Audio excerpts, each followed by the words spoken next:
Olá pessoal, sejam bem-vindos ao canal Entre Linhas. É o momento de nós explorarmos as entrelinhas da lição da Escola Sabatina. Já estamos aqui na 7ª lição, já passamos aí do meio do trimestre, mês de agosto já andando, e temos como tema da semana compartilhando a palavra. Como de sempre, nós vamos trazer aqui para vocês o quadro Alinhando a Doutrina, na ponta da linha, perguntas para discussão e também, claro, as entrelinhas. E as entrelinhas dessa semana, os títulos delas são A Linguagem que Corrói como Câncer, que é o Alexandre que vai trazer, e também Teoria do Ato da Fala Divina.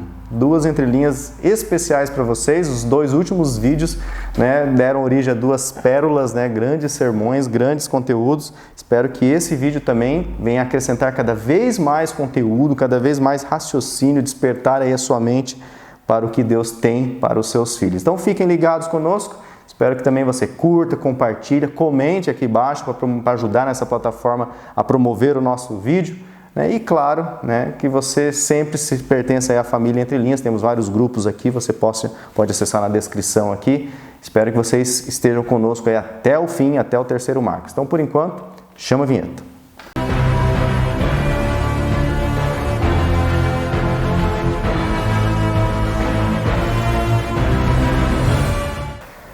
Bom, pessoal, antes de nós entrarmos aqui nas entrelinhas, tem aquele momento gostoso que é o momento dos comentários do YouTube. Nós já estamos gravando o 7º vídeo, então vamos ler aqui o comentário do 6º vídeo, que já está aí há alguns dias no ar, apesar de ter ainda poucos comentários e poucas visualizações. Primeiro, gostaria de agradecer a Ilza Viana. A Ilza Viana tem feito aqui a capitulação dos nossos vídeos desde a lição 1. Montado o índice bonitinho, né? Tá bem bonitinho, então se você quiser revisar alguma parte do vídeo, agora é só você acessar na descrição ou nos comentários que a própria Ilza posta aqui, hoje a gente coloca ela em PIN, e você pode lá acessar as partes do vídeo, para você recapitular antes aí do sábado, algum assunto que você tenha mais curiosidade. Ou simplesmente não quer ver alguma pula. Vai para a ponta da linha direta. Isso, vai para o que te interessa. Espero que vocês curtem e coloquem aqui para nós como que está sendo essa experiência, com essa ferramenta que o YouTube disponibilizou aí de capturar os vídeos. O comentário aqui do Rosalvo Miranda, como sempre, já cravei o joinha, obrigado pela dedicação de vocês e obrigado você, Rosalvo, pelo seu comentário. Helena Saraiva, sempre comentando, ajudando aqui o canal a crescer. Fui até o terceiro Marcos, é isso aí, Helena. Gilza Viana, a Gilza Viana é irmã da Ilza Viana, a gente vai conhecendo a família Entre Linhas. Então, Gilza, seja... Entre Linhas passa mais que corona. Ai, meu Deus, desculpa a piada, gente. Tem uma desgraceira, não dá de fazer piada com corona, foi mal. Gostei muito da explanação de vocês, Deus seja louvado. E obrigado, Gilza, pelo seu comentário que ajuda muito a promover o canal. Dilza Nascimento também, parceirona do canal, curtindo e compartilhando, produtiva e feliz semana a todos, amém. A Ilza falando, 7.480 inscritos, rumo aos 10 mil. É isso aí, Ilza. Vamos torcer, para ir ganhando inscrito. Mas 10 mil eu aguento, gente. Agora, no outro post ela colocou 100 mil. 100 mil eu não aguento. Não tem paciência para hater. Mas deixa Deus agir. O importante é que 1 ou 2 inscritos faça a diferença na vida deles. Pra manter a minha sanidade mental, tem que ficar desse tamanho mesmo. Júnior Constantino, louvado seja o Eterno na vida de todos vocês, que o Santo Espírito continue abençoando esse ministério, pois nos abre a janela do entendimento. Que bom, Júnior, obrigado pelo seu feedback. O Gabriel de Lima, boa tarde. Boa tarde a todos. Me chamaram? Sim, Gabriel, a gente sempre te chama nos vídeos. Um hater que eu levo de boa, viu? É o hater mais querido aqui do canal. Benedito Eugênio, então, com a explicação do Ricardo, a igreja não deu início em Atos 2, e sim, bem antes, como crê os judeus messiânicos, lá nos dias da Torá. Tem uma discussão bem interessante nesse comentário do Benedito Eugênio, quem quiser acompanhar é só colocar aí no vídeo, vocês vão ver no vídeo 6, ok? Que foi bem interessante. Esmeralda Viana, ótima lição, muito obrigado por esse trabalho. A Esmeralda é minha sogra, um abraço, sogra que está lá em Maringá. Tauane Moraes, amei, colocou o coraçãozinho, obrigado, Tauane. Andréa Souza, queridos, show como sempre, rumo aos milhões. Estou até tentando aprender hebraico, amo a compreensão que ele proporciona. Isso mesmo, Andréia, isso também me proporciona a mim, que não entendia nada de hebraico, ainda não entendo, o Ricardo que gosta, mas realmente entender um pouquinho mais do hebraico, entender que as pessoas pensam na sua língua natal, isso vai ajudando. Então, você entender a língua, eu acho que é bom, claro, mas a forma de pensar Isso, que é o principal. que é a expressão da língua depois, né? Você usa a língua para expressar pensamentos, então a forma de pensar que a gente tem aprendido aqui. Muito obrigado, Andréia, pelo seu comentário, que bom que você está aprendendo. Leda Maria Rigoni, bom dia, meninos, vou assistir agora. É isso aí, já marcou presente aqui, né? H. Pinheiro Silva, né, presente também, já estava aguardando. Alexandre, cadê você? Rian, que é o jovem, né, o filho dela, Um abraço pro Rian. que faz jornalismo, está perguntando sem parar, cadê o Alexandre? Cadê o Alexandre? Está pulando rápido só porque o Alexandre estava na casa Da noiva. Casa da minha noiva, gente. Eu vou casar esse final de ano. Ixi, já falou que vai casar. Agora vamos perguntar que dia. Não fale o dia, deixa para os próximos vídeos. Eu nem sei o dia ainda. Então tá, Mas vai ser no final desse ano. Então.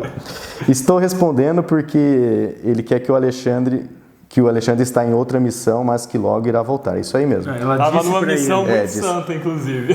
Ela disse para ele, estava numa missão de noivado. A missão do coração. E eu esqueci o que é o H. Hilda Pinheiro, isso. A Hilda Pinheiro diz assim, né? Também sempre compartilho com meus grupos na igreja e no Face. Obrigado, Hilda. Obrigado, Ian, por gostar do canal, por gostar aqui das falas do Alexandre e do Ricardo. Valeu, pessoal. Paty Santos também sentiu saudade do Alexandre. Cadê o Alexandre, né? Tá aqui, graças a Deus, tá aí de volta com saúde. E o Josimarzinho Siri, né? Também cheguei mais rápido que a notificação. Antes dele receber a notificação no celular, ele já acessou a entrelinhas e já acessou o vídeo. O Josimarzinho também tem um canal, né? Que eu estava acessando aqui os perfis de quem comenta. Ele tem um canal no YouTube e fala sobre a lição da Escola Sabatina. Que legal. Quem quiser acessar, fica lá, só clicar no perfil dele no comentário, Josimarzinho Siri, ou City, que é assim. Pessoal, muito obrigado. Tem outros comentários no vídeo 5, no vídeo 4, que o pessoal vai comentando. Muito obrigado por esse comentário, isso ajuda muito na plataforma. Nossas views estão baixas, né, por causa desse período, da escola sabatina suspensa e tudo mais. O algoritmo do YouTube que muda o modo de funcionar a cada semana. Nosso conteúdo não é grande coisa também. Só que é interessante, porque o YouTube... Nossos vídeos que tem 2 horas, cara. Não, a gente está tentando manter agora um espaço menor. Mas é interessante, pessoal, porque o YouTube está falando assim, toda semana, você está tendo menos 20% de visualização, de views, mas o tempo de visualização, ele está falando assim, está aumentando. Ou seja, as pessoas estão assistindo mais aos vídeos. Ou seja, a qualidade do nosso público melhorou. Os cliques perdidos estão sumindo realmente, né? Mas quem está aqui está para assistir mesmo. Ou seja, quem foi embora não faz falta, pode ir embora mesmo. Coitados. Pessoal, nosso muito obrigado mesmo, né? Lembrando que graças a Ilza, quem não gostar dessa parte, é só clicar que já tem um lugarzinho para você pular, né, essa parte. Vamos lá, o que interessa. Nós temos aqui, né, um grupo chamado Grupo de Política e Religião, Família Entre Linhas. Se você clicou para pular, você pulou para cá agora. Isso. E se você quiser pular de novo? Vai ter essa é uma sessão. Nesse grupo, nós temos o grupo Família Entre Linhas 1, discussão da Escola Sabatina, material, livro, PDF. Família Entre Linhas 2, também uma troca, uma discussão de Escola Sabatina de religião. Admin. O admin é silencioso, só nós postamos lição, vídeo, lição. Tá? Pra ficar e algum conteúdo que eu acho relevante. Isso. Lá. Postei 2 livros esses dias sobre festas judaicas. Mas é admin. E aí, mais moderado. Tem o grupo Política e Religião, que a Família Entre Linhas é PR ou RP? Agora até me deu... É a lixeira. É um grupo tão pesadão que eu até saí do grupo já. Na verdade, eu nem entrei. Não é porque o pessoal lá é lixo, gente. É porque é proibido falar de política nos outros dois. Então, vai falar de política, vai pra lá. Eu tô fazendo um trabalho sobre dialogismo, onde trabalhar justamente com essa relação dialética entre política e religião. Então, esse conteúdo eu vou usar. Já tem tanto conteúdo já que eu nem sei por onde começar. Como você vai compilar tudo isso, né? Isso, mas eu vou usar tudo aí, esse conteúdo. E eu vou rir pra ele e falar, eu avisei. Antes dele começar, eu já tinha avisado que vai dar trabalho. E toda semana, né, ele tá trazendo aqui uma imagem que depois ele posta lá no grupo e aí ele dispara aí um gatilho para que as pessoas discutam, exponham as suas opiniões sobre a reação. Então, o trabalho começa aqui. Vocês também podem comentar lá. Hoje eu vou falar sobre signo dialógico, sobre signo ideológico e eu vou trazer aqui o signo ideológico para vocês entenderem o que é isso. Legal. Então posso ir pro próximo slide já? Pode. Então, olha lá, pessoal, esse é o slide que vai provocar aqui o grupo.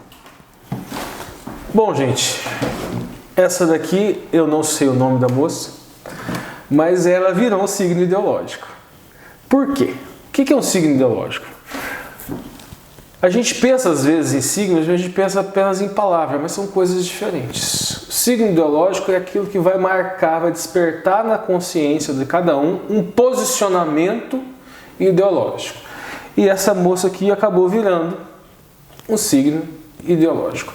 Quem acompanha redes sociais, quem acompanha este movimento das redes sociais, sabe, inclusive aqui está num canal do Facebook, Adventista Subversivo. Tem no Instagram também. Tem no Instagram também, né? O Alexandre conhece. Ó, e aqui, siga o grupo, inclusive. Ó, aqui fala machismo, patriarcado, obscurantismo. E tem mais coisas que a gente não vai colocar aqui. Discutindo o material de um curso de casal, né? Exatamente. E o problema das falas machistas dentro desse material. Esse canal, ele já se posicionou ideologicamente com relação ao signo ideológico que a moça acabou se tornando. Agora a história. Se você quiser contar a história, acho que você... Não, pode seguir. Não, pode continuar. Conta a história que depois eu entro com a parte teórica. Basicamente a moça, ela participou de um curso de formação de noivos, né?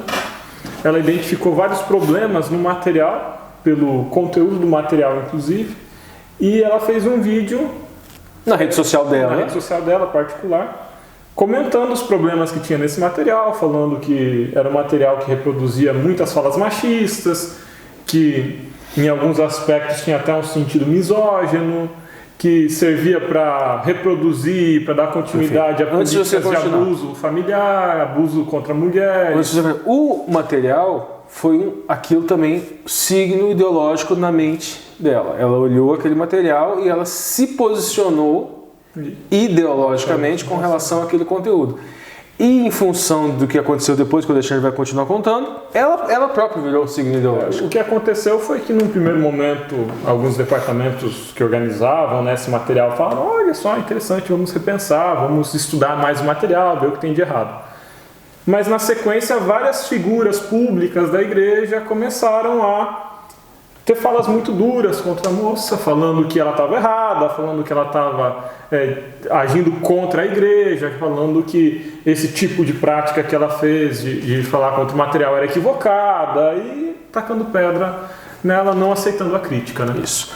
Antes da gente se posicionar também, dispor a nossa posição ideológica com relação a esta imagem da moça, e eu vou explicar um pouquinho melhor essa questão do signo ideológico, gente. Na nossa igreja, aquele manual, sob o ponto de vista não só dela, mas de outras tantas pessoas,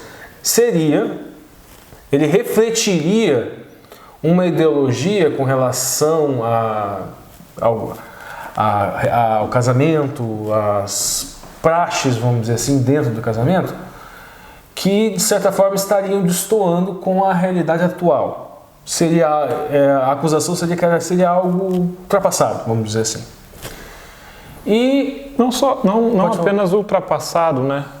Mas que perpetua situações de opressão, de violência, de desigualdade e inclusive reproduzindo essas condições hoje, né? Isso, vamos dizer assim, talvez uma realidade da década de 60, vamos dizer assim. Mas não apenas no aspecto de ser uma realidade datada, no sentido de ser uma realidade que produz sofrimento a pessoas. Só um jogo de linguagem para a gente fazer uma diferenciação de ideologia diferente. E de certa forma ela estaria com um discurso, vamos dizer assim, do século XXI. De 2020, mais atual, alguma coisa assim. Correto? Só para a gente marcar. Não que seja algo conceitual, algo teórico, algo perfeito. Só para a gente marcar que teríamos um ponto ideológico aqui e outro ponto ideológico aqui. Ok? Tá. Nos bastidores nós estávamos conversando mais ou menos assim. Nós podemos marcar também de conservador e liberal. Isso, acho que essa marcação é melhor, né? Vamos dizer, uma visão mais conservadora e uma liberal. O diálogo que a gente estava tendo, gente, ali atrás é o seguinte, que nós entendemos o quê? Nós entendemos que casamento é um acordo. é um contrato entre duas partes. Existem, obviamente, princípios relacionados ao eterno, relacionados ao divino, mas o divino, ele respeita as peculiaridades também do casamento, tanto é que ele não fez um manual de 200 e tantas páginas, com minúcias, com detalhes. Não, ele deu princípios a nos nortear. Essas peculiaridades nós podemos encontrar dois casais, vamos imaginar um casal com o marido e a mulher, ambos com uma mentalidade conservadora. Tem problema nisso? Eles pegariam o vídeo... Que funcionam dentro dessa dinâmica, que são felizes dentro dessa dinâmica. Não há problema nisso. Agora pensemos em um casal também, marido e mulher, com uma mentalidade mais liberal. Qual seria o problema nisso? Um está errado e o outro está certo? Não, mas é um acordo. Então, esse marido mais conservador... Eu diria que mais do que acordo, né? O casamento, ele é uma relação social. Sim.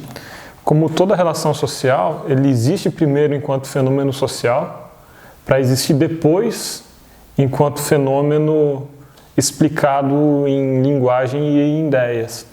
Então, não dá de eu falar que um casamento é mais ou menos legítimo em função da minha ideia, sendo que o que legitima esse casamento não é a minha ideia, mas é a relação concreta do casamento enquanto fato social que já existe por si.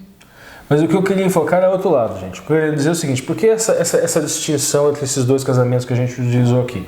Propriamente, nós criamos, hipoteticamente, dois casamentos harmônicos. Onde marido e mulher aqui... Vamos falar do julgo desigual agora? Daqui a pouco, espera só um pouquinho. Onde marido e mulher aqui são conservadores e aqui são liberais. Ok. Para deixar mais claro do ponto de vista prático. Esses conservadores aqui é aquele casamento onde o esposo é o provedor, onde ele sai para o trabalho, onde ele volta ao final da tarde para casa, onde a esposa está lá preparando a jantinha quentinha para ele, onde a esposa é a rainha do lar. Esse seria o conservador. O liberal, o casal, os dois trabalham, os dois dividem as tarefas. É um relacionamento que é marcado por um princípio de igualitário, né, de ser igualitário, em que as partes decidem junto, em que não tem uma figura de liderança monocrática. O que nós estamos querendo dizer aqui é que um não é melhor do que o outro, desde que as duas partes encontrem esta harmonia. Permita-me discordar. Quando o Ricardo fala que um não é melhor do que o outro, eu falo que é impossível se pensar que um seja melhor que o outro, porque não se trata de certo ou errado, não se trata de fazer um juízo de valor que adeque eles a um ideal, mas de entender que os dois existem enquanto fenômeno social. Então, o meu juízo de valor, nesse sentido, ele vai ser particular, na medida em que é aquilo que eu julgo ser mais próprio para produzir a minha felicidade. Né? Tá, mas onde você discordou? Então, o que eu estou falando é o seguinte, para mim, pode ser melhor do que o outro. Não, entendi. Para você, outro pode ser melhor. E os dois estão corretos. Não, você está querendo dizer o seguinte, que para o casal conservador, aquele é o melhor para eles. É o melhor arranjo porque eles acreditam que é o melhor arranjo. E para o libertário, o liberal... Pode chamar de libertário também. Libertário ou liberal, aquele arranjo é o melhor para eles. Isso. Então, de certa forma, a gente cria essa noção de melhor ou menor dentro de um princípio de relatividade. Melhor para, coloca o acréscimo do para. Perfeito. Mas o Alexandre ainda não falou um acréscimo que você falou lá atrás para mim. Me preocupa. Quando eu assisti o vídeo da moça, desculpa, eu não vou citar o seu nome, nem sei se vai chegar a assistir esse vídeo ou não, mas eu me senti muito tocado, porque eu concordo pessoalmente com muitas das coisas que ela falou. Me preocupa os modelos de masculinidade que muitas vezes as lideranças de jovem, os ministérios de lar e família têm estabelecido. Me preocupa porque eu vejo uma masculinidade tóxica, eu vejo uma masculinidade que coloca uma carga de uma preocupação e de uma responsabilidade sobre o homem que é uma carga absurda e que ao mesmo tempo silencia dores, silencia vontades, silencia personalidades femininas também. Então, eu concordo com muitas das coisas que a moça falou. Eu cheguei a baixar o material, dei uma lida nele, não li a integralidade. Tatiana, né? Acho que é. Ou seja, teríamos mais um casal liberal, libertário. Eu concordo com muitas das coisas que a moça falou, mas me preocupa... Tatiana é noiva, só pra vocês entenderem. Tatiana é minha noiva. E pensa muito parecido comigo também, até por isso que eu me interessei por ela e ela se interessou por mim. Né? Mas me preocupa a forma da reação de algumas lideranças da igreja que reagem a esse pensamento discordante, entendendo que esse pensamento discordante é errado. E aí a gente começa a jogar aqui num peso de moralidade. Mas a questão de introjetar o contraditório. E vou chegar aí, né? Qual que é o problema? Se nós tivermos sempre uma posição de enfrentamento àquele que é contraditório, ou seja, eu não consigo dialogar, eu sou muito conservador, então eu vou ver essa moça, as coisas que ela fala são todas erradas e eu vou entrar em conflito com ela. Posicionei ideologicamente. Então, se eu faço isso, se eu sempre rechaço aquele que pensa diferente de mim, e pensando num viés mais libertário também, se eu não estou disposto a me propor ao diálogo com aquele que é conservador, e eu achei interessante o vídeo da moça, quem tiver a oportunidade assista, o tempo inteiro ela se propõe ao diálogo. Não é uma fala condenatória, não é uma fala acusatória, é uma fala de exortação sim, mas é uma fala que está com um diálogo aberto, franco, não é violenta. Mas no momento em que lideranças mais conservadoras partem para uma posição de enfrentamento, a gente dá um passo problemático. Por quê?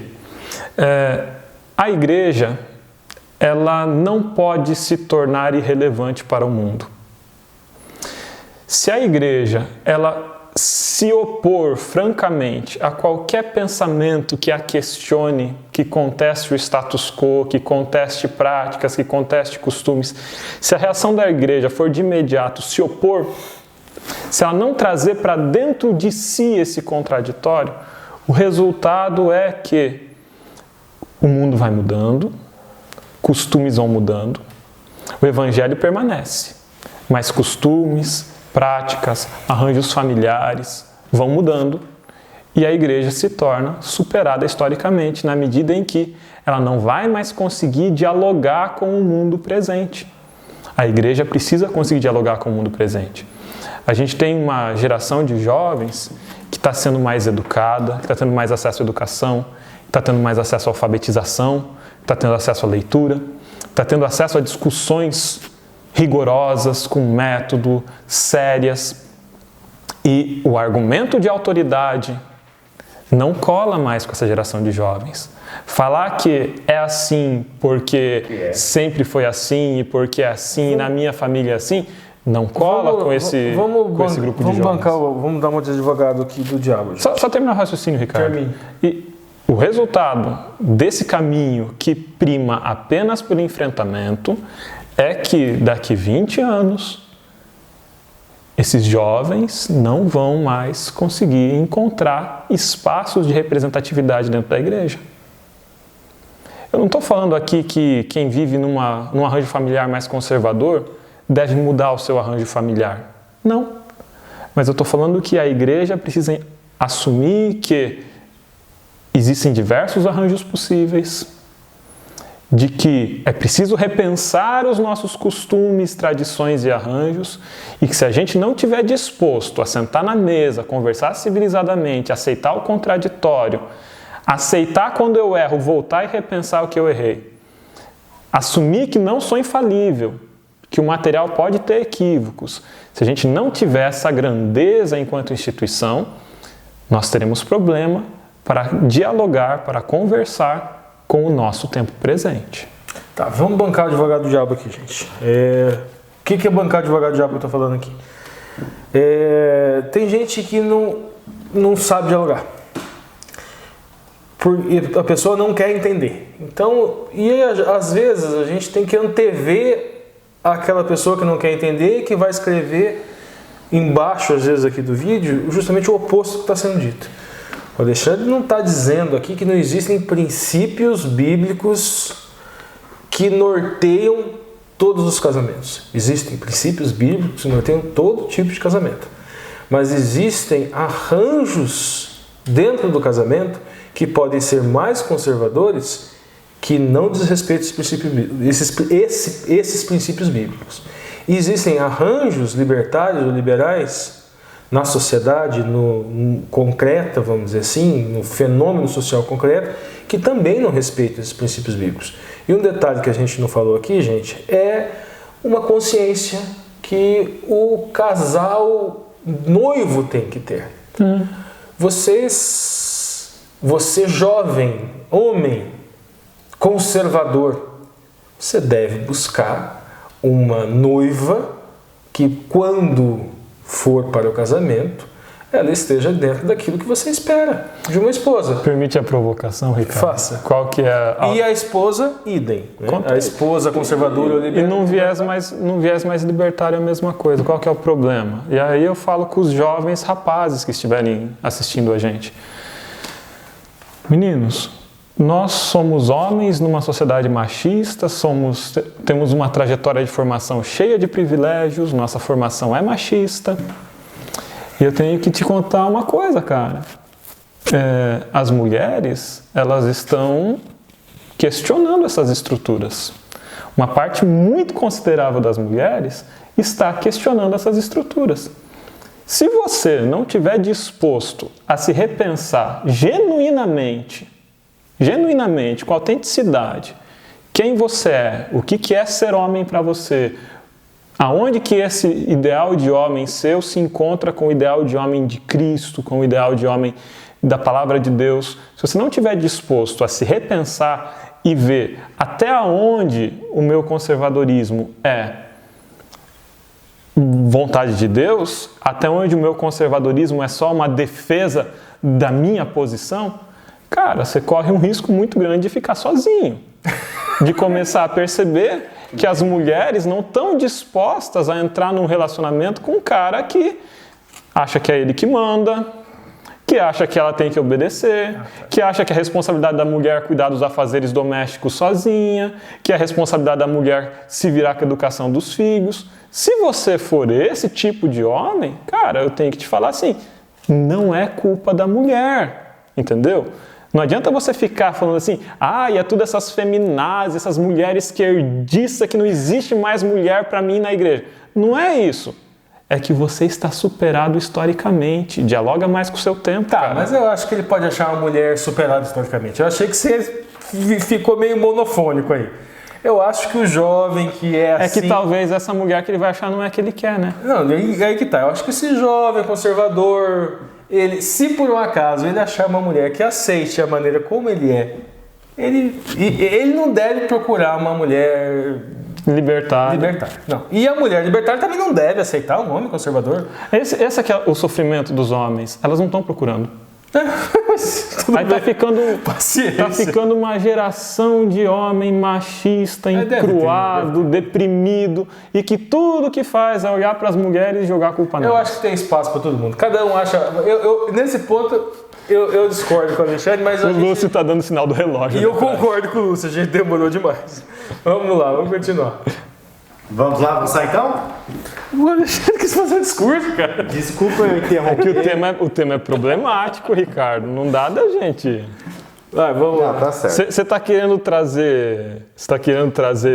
pro vídeo temas complexos. Não, sim, mas é que você podia guardar pro final. Você pegava. Não, é que daí fica superficial, né? Não, mas no sua entrelinha você pegava e desossava.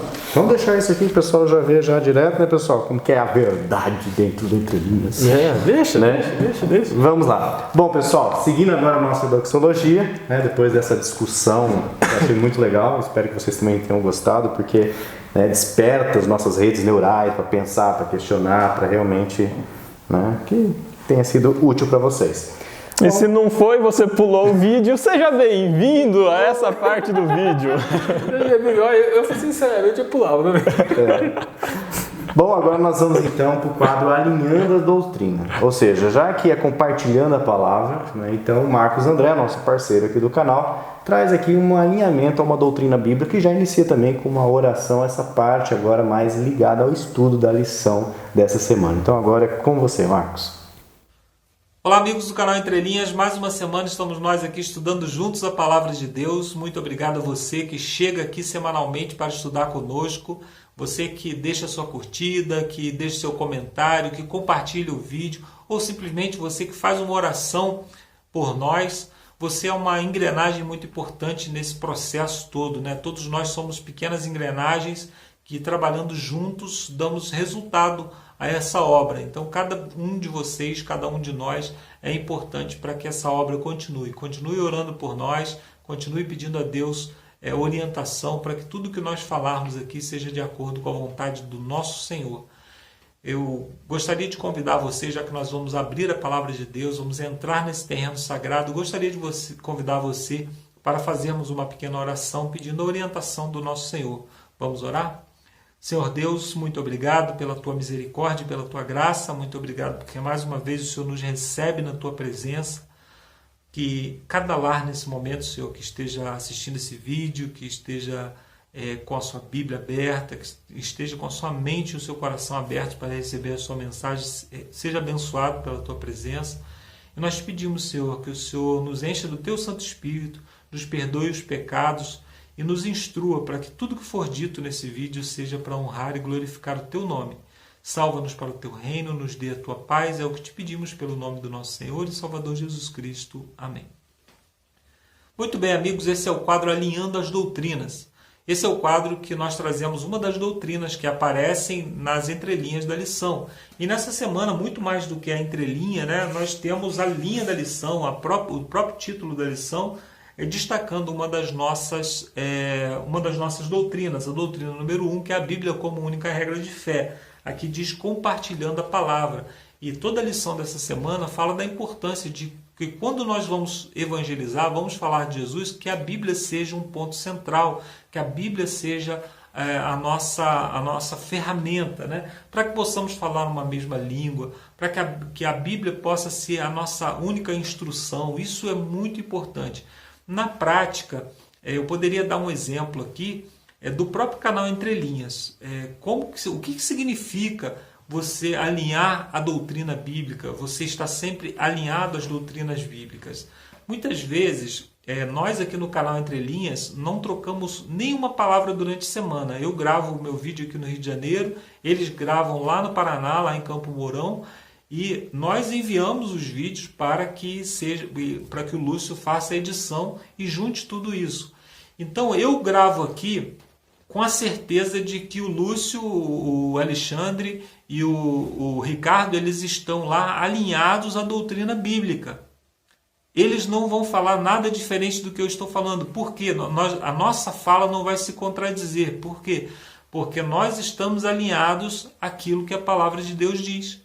Eles defendem a doutrina bíblica e eu faço a mesma coisa. Sigo a doutrina bíblica. Então, mesmo que perifericamente nós possamos divergir em algumas coisas, mas o centro, o eixo, a doutrina, aquilo que a Bíblia deixa claro, vai ser sempre harmônico, o que eu falo aqui, com o que está sendo dito lá. Então, as nossas falas elas podem ser diferentes em algum aspecto periférico, mas nunca naquilo que é o centro. E nós só conseguimos pregar o Evangelho mundialmente dessa forma. Você está impressionado, né? Porque 3, 4 pessoas conseguem fazer esse trabalho sem ter divergência, simplesmente porque seguem as doutrinas, estão alinhadas às doutrinas bíblicas, mas você tem que pensar que nós somos mais de 20 milhões de adventistas pelo mundo e nós, como regra geral, pregamos as mesmas coisas. Então, apesar de termos a Bíblia como regra de fé, como centro da nossa doutrina, nós precisamos compreender que existem métodos diferentes para fazer com que o Evangelho chegue a outras pessoas. né? Então nós que temos um pensamento mais eclesiástico, mais voltado para a igreja, mais acostumado com aquelas liturgias da igreja, nós às vezes nos escandalizamos um pouco quando a Bíblia, quando o Evangelho está sendo levado por métodos que destoam um pouco daquilo que nós estamos acostumados. Como é que eu devo avaliar se o método para levar o Evangelho é um método bom ou é ruim? Não é pela semelhança que ele tem com a igreja. Ele não faz isso, não faz aquilo, as coisas que nós fazemos na igreja. Não, é pelo dano que ele causa à mensagem central, que é a Bíblia. Então, se ele leva a Bíblia na íntegra, se ele consegue conduzir pessoas ao Evangelho, a Cristo, e leva as doutrinas para as pessoas ainda imaculadas, apesar do método ser diferente, ou não, né, do método igrejeiro, ele ainda pode ser considerado um método bom, quando ele alcança pessoas levando, sem ferir as doutrinas, sem ferir o cerne central que nós estamos falando. A igreja, ela passa por esses processos, e é natural que ela passe por esses processos. Nós podemos citar, por exemplo, né, desde a Idade Média, até os nossos dias, né, como que o pensamento mudou. E se a igreja não muda, ela não consegue alcançar as pessoas, né? A Idade Média, por exemplo, o pensamento das pessoas, o centro do pensamento das pessoas era um pensamento eclesiástico, voltado para a igreja. Isso se reflete na arte. Se você pegar a arte da Idade Média, ela é basicamente arte sacra. As pessoas pintavam cenas da Bíblia, pintavam os apóstolos, pintavam lá a Santa Ceia, né? Faziam estátuas de coisas relacionadas à Bíblia. E isso reflete então como que as pessoas pensavam naquela época. Todas as decisões, todos os parâmetros que as pessoas buscavam para conduzir as suas vidas era voltado para a igreja. Isso é bom? Sim. É bom se a igreja está mantendo os seus princípios, se a igreja está seguindo os princípios bíblicos, aquele cerne central que nós falamos.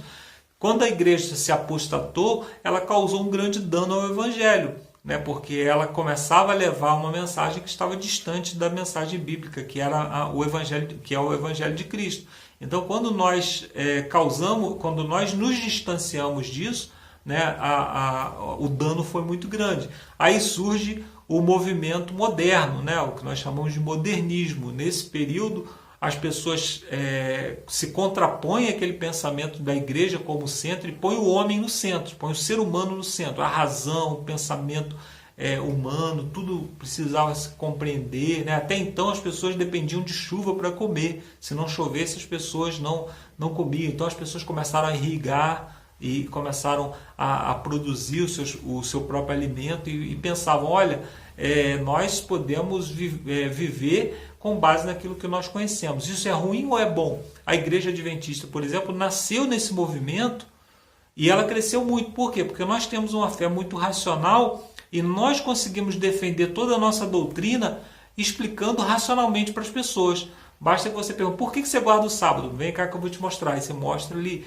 Por que você crê que não pode comer isso? Aí você mostra lá. E por que você crê no batismo? Você mostra lá. Então é muito fácil de você conseguir convencer pessoas, racionalmente falando, sobre o Evangelho. Então nós somos uma igreja moderna. Nós somos uma igreja de pensamento moderno. Aí qual é o problema que nós encontramos hoje? Nós somos uma igreja moderna pregando num pensamento pós-moderno. Então, nesse período do modernismo, qual era a arte? Né? Só para a gente seguir nessa linha da arte. As pessoas desenhavam as Madonas, desenhavam pessoas, né? Pessoas, seres humanos, exaltavam muito o ser humano. Aí hoje, qual é o tipo de arte? A arte pós-moderna. É aquela arte que a pessoa olha e fala assim, eu vejo estrelas, eu vejo o mar, o outro, eu vejo o amor nessa arte aí. Você na verdade, cada um decide o que está vendo. Então hoje, olha como que o pensamento adventista ele conflita com o pensamento pós-moderno, né? Você abre a Bíblia e mostra para a pessoa sobre uma doutrina bíblica, sobre o sábado, por exemplo. Aí a pessoa diz assim, eu não me sinto chamado para guardar o sábado, eu não me sinto chamado para viver isso. Então você pensa, como que você não se sente? A Bíblia está dizendo. Não, mas a pessoa precisa se sentir, ela precisa de uma experiência sensorial, ela precisa de uma experiência mística para poder que aquilo se torne uma verdade a partir dos seus sentimentos, a partir da sua memória emocional, a partir da sua condução emocional. Então, nós precisamos compreender que hoje a igreja precisa de métodos diferentes para alcançar essas pessoas. Então, às vezes eu particularmente não gosto dos sermões mais pós-modernos, que falam muito do ser humano, falam muito de sentimento, né? Eu sou avesso a sentimentalismo, porque eu vejo Hollywood exaltando muito isso, e eu acho que o sentimentalismo ele é uma distorção das emoções, né? As emoções foram criadas por Deus. Deus trabalha com as nossas emoções, mas o sentimentalismo é uma distorção disso, sob o meu ponto de vista. Então, eu sou meio avesso a certos tipos de sermão, mas eu também preciso reconhecer que algumas pessoas são alcançadas por isso e elas se tornam fiéis aos princípios bíblicos com base nesse pensamento, nessa forma de alcançar pessoas. Então, nós precisamos entender o que verdadeiramente significa a Bíblia como única regra de fé, para que a gente possa ver o Evangelho avançar sem nos causar coceira, sem nos causar rejeição. Então nós precisamos muito desse tipo de pensamento, e o Espírito Santo precisa nos iluminar para que a gente possa entender esses novos métodos, para que a gente possa ajudar pessoas que estão levando esse nosso novo método, e entender também que algumas pessoas precisam desse novo método para poder serem alcançadas. E às vezes nós tentamos alcançar uma pessoa pelo método errado e nós não semeamos no terreno não semeamos a semente correta naquele terreno que precisa ser semeado, com uma semente que se adapta àquele terreno verdadeiramente. Eu espero ter demonstrado aqui, né, nesse vídeo, né, nessa minha fala, que nós precisamos estar abertos às mudanças, né, na igreja, às mudanças na nossa maneira de encarar o mundo, mas não podemos estar abertos de maneira nenhuma a danos à nossa doutrina, a danos à doutrina bíblica. Que Deus nos abençoe, que Deus guie a nossa igreja como tem guiado até aqui, para que esses novos métodos possam fazer um trabalho que talvez os métodos antigos não conseguiram alcançar até agora. Que Deus nos abençoe e que a conclusão do Evangelho seja pregada pelo poder do Espírito Santo, seja qual for o método que ele deseja usar nesse momento. Um abraço a todos, eu volto daqui a pouco com as perguntas para a discussão.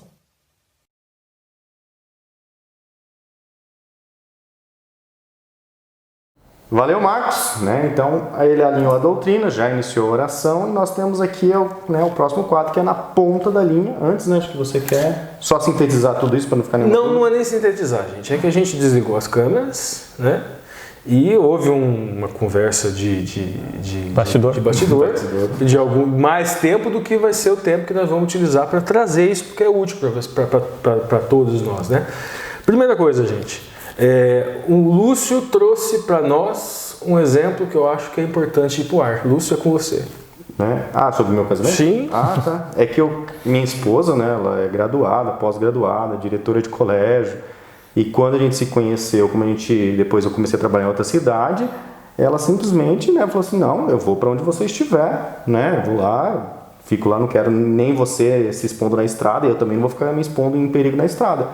E aí, de um casamento totalmente liberal, porque duas pessoas totalmente ativas, formadas, a gente migrou para um casamento... Para um arranjo mais conservador. Onde ela falou, não, então eu vou cuidar aqui dos filhos tranquilo. Ela até trabalhou um tempo aqui, né? Depois, quando nasceu o filho dela, não, vou dedicar à criação dos filhos. E a gente tem acordo, sim, que quando os filhos crescerem, tiver coisa, ela tem os títulos dela, tem as coisas, ela volta... Retoma a carreira. Ou seja, houve um arranjo, digamos, conservador, onde o Lúcio é o provedor, onde ela é a rainha do lar. E, gente, eu sei, a Flávia espera o Lúcio com a jantinha quentinha no prato, mais ou menos do jeito que é o livrinho lá, mas ela não é porque ela lê o livro, é porque ela quer. É liberdade. Ela optou por esse arranjo. É diferente chegar um troglodita em casa e falar, cadê minha janta? Exatamente. Não é assim. Beleza, vamos lá. Mas beleza, pessoal, vamos então. Até porque todo mundo sabe quem manda lá, né? Comenta aí, Lindosa, quem manda em casa. Isso aqui foi só piada, gente. Ninguém tem que mandar em lugar nenhum, não. Mas cada um tem o seu papel, isso é legal, entendeu? Não tem problema, não. Vamos lá então, na ponta da linha, vamos a cada dia aqui, no sábado, a lição então traz aqui, lembrando que os slides que a gente só está meio que em background aqui, né? Mas no sábado, compartilhando a palavra, nós temos aqui na ponta da linha, e no sábado a ponta da linha é com o Alexandre. O Ricardo. O Ricardo? O Ricardo. O Ricardo, vai lá, Ricardo. Vamos lá, gente, sábado. Finalmente chegamos aonde... Se você que pulou tudo... Chegamos no filé. Você que pulou tudo, seja bem-vindo. Vamos lá, sábado. Primeira coisa, no sábado, a importância da Bíblia como sendo um meio para conhecer. Daí o autor vai dar alguns exemplos, né? A Bíblia aqui que ele está falando, gente, é texto escrito, é Humash, tá? É o texto escrito que ele está falando. Conhecer sobre o grande conflito, sobre o amor de Deus, o nascimento de Jesus, a vida, o ministério de Jesus, morte e ressurreição. Daí o segundo ponto, o autor fala o seguinte, que a natureza, ela não desvenda detalhes do plano de salvação. Por que o autor da lição está falando isso, gente? Porque o apóstolo Paulo, no livro de Romanos, ele fala de uma Torá na natureza. Uma Bíblia na natureza que foi dada para os gentios. E uma Torá escrita que foi dada para os judeus, para que nenhum homem debaixo do céu se veja como sendo desculpável perante Deus. Ninguém é excusável, tem excusa, vamos dizer assim, perante Deus. Todos precisam recorrer a Cristo. Então, grave essa frase, gente. Não ter excusa, não ter desculpa frente a Deus é o que nos leva ao Messias, é o que nos leva a Jesus. A terceira coisa é o seguinte, os líderes principais da época de Jesus, eles não entenderam. Aí o autor da lição vai citar João 5,39, onde fala que as escrituras elas testificam de Cristo. E o quarto ponto é o seguinte, gente, compartilhar a palavra não para mostrar que nós estamos certos, mas para mostrar, para relatar sobre Cristo. Inclusive, esse pedacinho aqui vai ser um detalhezinho da minha entrelinha lá no final. Legal. Na ponta da linha agora de domingo, símbolos da palavra de Deus. Alexandre. Legal, né? Já que eu me estendi um monte na abertura, vou tentar ser um pouco mais sucinto para ir na ponta da linha mesmo. Ponta da linha de domingo, então, a lição de domingo vai falar sobre vários símbolos que são usados na Bíblia para descrever a própria Bíblia, né? A gente tem ali Salmo 119, 105, lâmpada para os meus pés a tua palavra, comparando a palavra de Deus com uma lâmpada. Lucas 8,11, que compara com uma semente, né? A parábola do semeador. Mateus 4,4 compara com pão, né? Nem só de pão viverá o homem, mas de toda a palavra, então aquilo que traz nutrição. E aquela que eu achei mais interessante desses textos está em Jeremias 23:29, que fala assim, minha palavra é fogo e martelo que esmiuça. Isso. E aí a gente fica, por que fogo e por que martelo, né? A resposta para isso está na continuidade do texto. É só ler o versículo 30 e versículo 31. Convido você para ler em casa, não vou ler agora para poupar tempo, mas lá vai falar que é fogo e martelo contra falsos profetas. E o que descreve falso profeta? É um profeta que prega distorcendo a mensagem de Deus e dando uma profecia da própria vontade dele, da própria palavra dele. E aí nesse texto de Jeremias está falando do problema dos falsos profetas de Israel, que diziam que estavam adorando a Deus, mas na real estavam pregando de Baal. Então, acredito que a gente tem que ter muito comprometimento, muita seriedade com a palavra de Deus. Uma coisa é eu fechar a Bíblia e falar assim, olha, minha opinião sobre casamento é isso, minha opinião sobre tal coisa é isso, minha opinião sobre tal assunto é isso. Ok. Agora, se eu abrir a palavra, pegar um texto, distorcer o sentido daquele texto, para forçar o texto a concordar comigo, Jeremias 23:29 fala assim, minha palavra é fogo e martelo que esmiuça. E faz, no versículo 30 a 31, uma acusação séria contra falsos profetas, contra aqueles que colocam a palavra deles como se fosse palavra de Deus. Quando esses dois símbolos, né, fogo e martelo, me lembram o artífice moldando a espada, né? Porque sim, a espada ela fica mole com fogo e o martelo para moldar. Pode ser também. Legal. Avançando agora para a segunda-feira, o poder criador da palavra de Deus. Na ponta da linha, Ricardo. Bom, o autor da lição primeiro traz Hebreus 1:3. Hebreus 1:3 fala, o qual sendo, eu resumi aqui mais ou menos, o qual sendo o resplendor de sua glória e a expressa imagem de sua essência, falando de Jesus aqui, né, que é o esplendor da glória do Eterno, e a expressa imagem da sua essência. Aqui em grego seria hipostase, que alguns traduzem, obviamente, por essência. E sustentando todas as coisas pelas palavras de sua potência, tendo feito por si mesmo purificação dos pecados. Ou seja, Jesus fez por si mesmo purificação dos nossos pecados. Assentou-se à destra e majestade do Pai. Então veja bem, falando que Jesus sustentando todas as coisas pela potência, pelo poder de sua palavra, pelo poder de seus ensinos. Aí a segunda passagem ele pega Hebreus 4:12, porque a palavra de Deus é viva e mais penetrante do que a espada de dois gumes. Lembra lá o Alexandre falando do fogo e do martelo?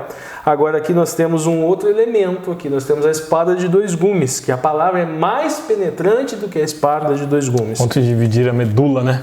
E penetra até a divisão da alma e do espírito, das juntas e da medula, e como o Alexandre estava falando. Depois nós temos Salmo 32:6.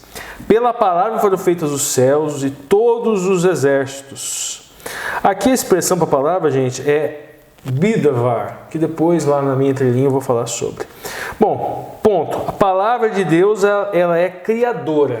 Aí o autor da lição ele vai pegar lá o Bereshit, vai pegar o Vaiomer. Então, isso daqui também faz parte da minha entrelinha, né? O Vaiomer Elohim, e disse Deus. E as coisas aconteciam, né? Aí ele fala da expressão bará, Bereshit bará Elohim. No princípio criou Deus. Essa palavra bará, gente, ela significa criar ou tirar do nada. É uma expressão de criação que ela é utilizada no Torá única e exclusivamente para o agente divino, para Deus como sendo criador. E daí o autor da lição, o fim, ele vai enfatizar o seguinte, que o mesmo poder da palavra, poder criador da palavra que fez a luz, que fez céu e terra, também é um poder que inspira, ou seja, aquela palavra falada que tinha força, ela vem do mesmo ser e ela tem a mesma força da palavra escrita. E o último ponto que, gente, ao entender a nossa vida e essa transformação da palavra de Deus na nossa vida, nós devemos levar isso para os outros, levar essa mudança para os outros. Porque é algo bom, né? Aconteceu com a gente quer compartilhar. Na terça-feira, os benefícios de estudar a palavra de Deus. Na ponta da linha, Alexandre. Então, eu destacaria da lição de terça-feira o texto de João. Os benefícios de estudar a palavra de Deus, a gente sabe que ela é útil para a repreensão, para a educação na justiça, né? Mas, em especial, tem um pedido de Jesus ali para o Pai. Eu tenho dado a sua palavra, em João 17, 14 a 17. Então, primeiro, tem uma ideia de que Deus tem pregado, tem entregado a palavra, a mensagem, o evangelho, a esperança, se doado para os discípulos. Aí tem um segundo pedido que Deus faz, que é assim: não peço que os tire do mundo, mas que os guarde do mal. E termina com a ideia de que eles não são do mundo. É interessante isso, gente. É interessante isso e agora eu quero virar a minha metralhadora cheia de mágoas para mim mesmo. E é importante que a gente faça constantemente a autocrítica. Essa aqui é uma luta para mim, é uma luta na minha fé. É lembrar que eu não sou do mundo. Então eu vejo as lutas políticas e eu estudo política. Meu mestrado é na área de história política. Minha formação sempre foi discutindo política. E às vezes eu preciso falar assim: calma, Alexandre, para, respira, porque você não é desse mundo. Eu não acredito na redenção universal do sistema vigente desse mundo. O milênio não é na Terra. O milênio não é na Terra. Da mesma forma, né, na minha área, que com tecnologia, inteligência artificial, machine learning, e aí você fica se envolvendo com isso. Resolver todos os problemas da Terra. Isso, vamos para Marte. E aí eu também preciso chegar e falar: calma, Lúcio, calma. Vamos adequar nossas ambições, né? Exatamente. Então, um aspecto é esse. Jesus Cristo não pede aqui para o Pai que nos tire do mundo. Que vivamos todos no alto do monte. Ele não pede também que a gente se misture e seja do mundo. Então a gente não está fora do mundo, mas a gente não está submerso aos conflitos do mundo. Ele pede que nos guarde do mal. Então, o que eu entendo disso? Eu posso me posicionar, eu posso refletir sobre as coisas, eu posso ter meu emprego, eu posso planejar, posso pesquisar, mas eu não posso me esquecer que existe um grande conflito. Eu não posso me esquecer que a redenção não é nessa terra, que existe uma perspectiva apocalíptica. E eu não posso me esquecer que também, por outro lado, eu não vou ser um cruzado moral que vou ficar empurrando a minha moral goela abaixo. Seja a minha moral de um casamento conservador, seja a minha moral de um casamento libertário, seja aquilo que eu julgo melhor para mim. Eu estou no mundo. No mundo tem conflitos, no mundo tem diversidade, tem de tudo que é coisa no mundo. Tem mais coisa que não presta do que coisa que presta, infelizmente, por causa do pecado. Tem de um tudo nesse mundo. E eu não vou obrigar as pessoas a viverem como eu vivo. Eu não vou servir como regra universal para todo mundo. Eu não sou do mundo, mas eu estou submetido a esses conflitos. E aí, para mim, termina lá no versículo 17 com uma forma muito legal aqui. Cristo fala, santifica-os na verdade. Ou seja, tem conflito, tem teoria, tem um monte de coisa, tem posição A, posição B, posição C, mas no final tem um aspecto ali que é santifica-os na verdade. Eu não vou viver como se eu fosse desse mundo, eu vou viver como alguém que está em processo de santificação e de justificação constante na verdade. A verdade que é a palavra de Deus, que é Cristo Jesus. Esse é o principal benefício do estudo da palavra. Eu ia trazer no final, mas já que o Alexandre deu uma deixa no conteúdo dele. Então? Vou trazer dois conceitos que são conceitos jurídicos, na verdade. Existe uma coisa chamada Constituição Principiológica. Um exemplo de Constituição Principiológica é a Constituição Americana. Ela é uma Constituição com poucos dispositivos, mas que trazem os princípios gerais que vão reger o país. Busca pela felicidade, igualdade. Liberdade de expressão, de liberdade de ir e vir, e o direito de propriedade. Ela vai trabalhar com princípios. E os princípios, eles abrangem, eles têm uma abrangência maior. É uma Constituição que escrita ela é pequena, mas ela tem uma aplicação prática mais ampla. Outra é a Constituição Preceitual. A Constituição Preceitual não vai trabalhar com princípios, ela vai trabalhar com regras. É o Brasil, né? O Brasil é misto, mas ela é uma Constituição. Mas ela tem muito conteúdo de preceito. E ela tem também os princípios, mas ela é grande também. Tem o lado preceitual. Mas o que eu quero dizer com isso? O que tem a ver isso com o que o Alexandre estava falando, quando o Alexandre falou de aceitar o outro? Esse manual do casal, quando for feito, ele deve... Agora nós vamos nos posicionar e dar uma sugestão também, porque não adianta ficar criticando. Vamos dar sugestão de como melhorar? A Constituição principiológica deve ser o que inspirar a fazer esse manual. Ótimo.